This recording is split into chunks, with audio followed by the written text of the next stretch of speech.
En la clase anterior habíamos visto cómo el milagro que se hizo en la puerta, la hermosa, trajo como consecuencia que Pedro enfrentara a la gente y le explicara cuál era el poder de Jesucristo que estaba operando en ellos.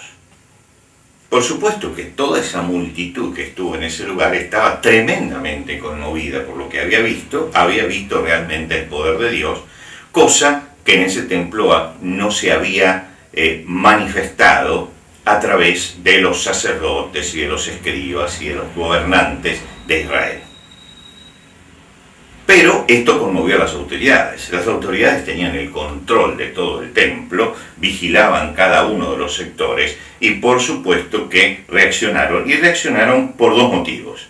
En primer lugar, porque estaban celosos de la enseñanza que en ese momento estaban dando esta gente.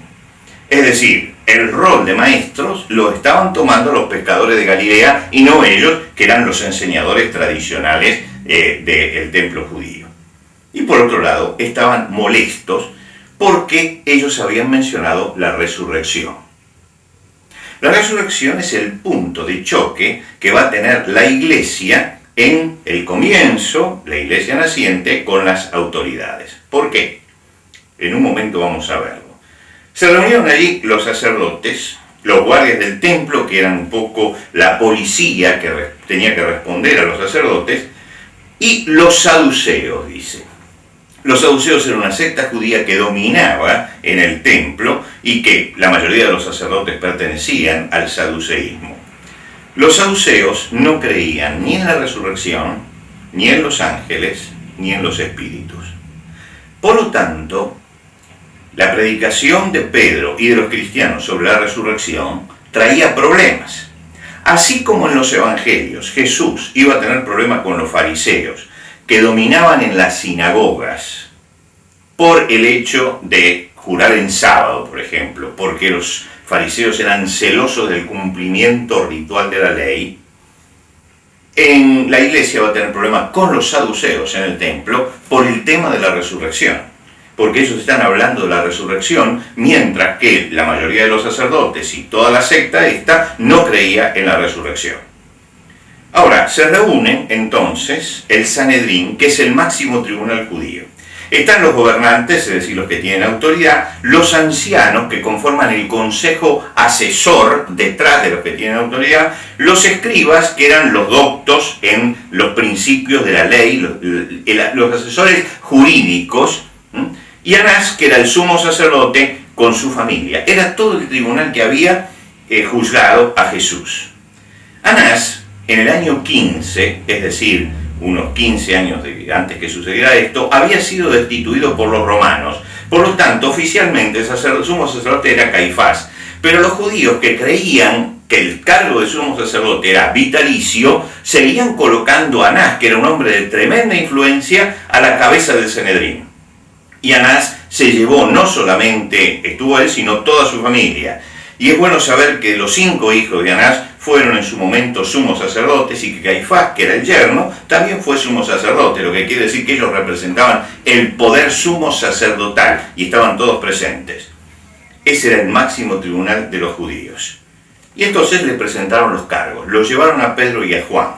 Ahora hay que pensar un poco cómo era esto. Era un anfiteatro donde estaban todos sentados, los 70 miembros del Sanedrín, más el sumo sacerdote, más los que acompañaban al sumo sacerdote, y de pie en medio de ese semicírculo, Pedro y Juan, frente a una cantidad de hombres que los intimidaban por su preparación, por su sabiduría, por sus cargos, por sus contactos con el gobierno, por la autoridad que tenían.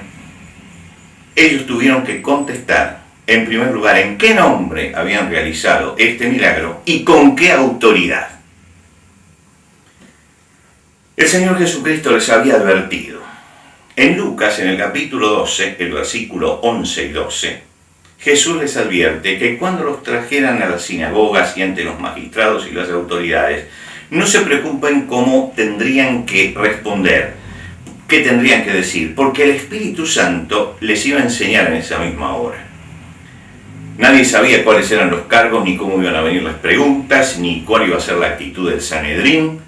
Entonces ellos tuvieron que afirmarse en el Señor y confiar en que el Espíritu Santo obrara. Y realmente Pedro, cuando comienza a contestar, contesta lleno del Espíritu Santo. Le preguntaban, ¿en qué nombre han hecho esto? ¿Con qué autoridad? Y Pedro se levanta frente a las autoridades y dice, se nos interroga acerca del beneficio hecho a un hombre enfermo, de qué manera ha sido sanado. Esto descalifica de entrada al tribunal, porque el tribunal está juzgando como reos a hombres por haber hecho el bien. Entonces no hay ninguna razón para que lo juzgue. Lo interesante es que Pedro, por el Espíritu Santo, tiene esta sabiduría de marcarles en la primera frase el error de este juicio, de juzgarlo justamente por hacer el bien. Nadie puede ser juzgado por haber hecho el bien. Y entonces Pedro dice, sea notorio, o tomen nota, diríamos nosotros todos, que esto se hizo en el nombre de Jesucristo de Nazaret, al que ustedes crucificaron, Dios le levantó de los muertos, y este hombre es la prueba. Claro, Pedro hace dos afirmaciones muy importantes. La primera de ellas es, esta es la piedra que los edificadores reprobaron. Ustedes, les está diciendo, a quienes Dios puso para edificar a Israel, echaron fuera a la piedra fundamental. Pero Dios, que es el supremo arquitecto, la puso en su lugar. Les está diciendo, se está levantando contra Dios y está citando el Salmo 118, versículo 22, que es donde se habla de esto. Y la segunda cosa que dice es, en ningún otro hay salvación, porque no hay otro nombre debajo del cielo dado a los hombres en que podamos ser salvos. Y es interesante que esto lo diga Pedro, porque Pedro, recuerdan ustedes, se llamaba Simón, y Jesús lo llamó, dijo que iba a ser Pedro, piedra. Y él habla aquí de la piedra que desecharon los edificadores y que ahora es cabeza del ángulo.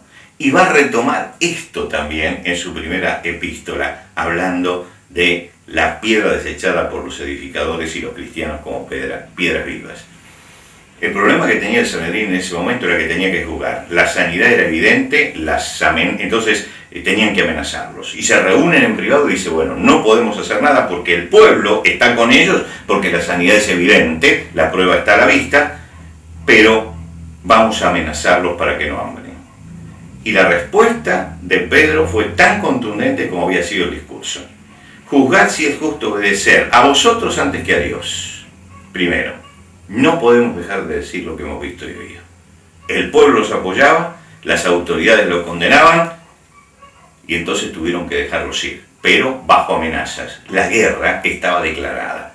La primera batalla ellos la sentían perdida, el Sanedrín, pero en alguna forma eso no significaba que habían perdido la guerra. Ellos iban a seguir beligerando. Pero uno puede hacer un balance al finalizar este capítulo. Los apóstoles dominaron la situación porque tenían la verdad. El Sanedrín quedó resentido. Y todo esto va a traer consecuencias. Vamos a detenernos en esta porción y en el próximo encuentro entonces vamos a ver cuáles son las consecuencias que trajo esto.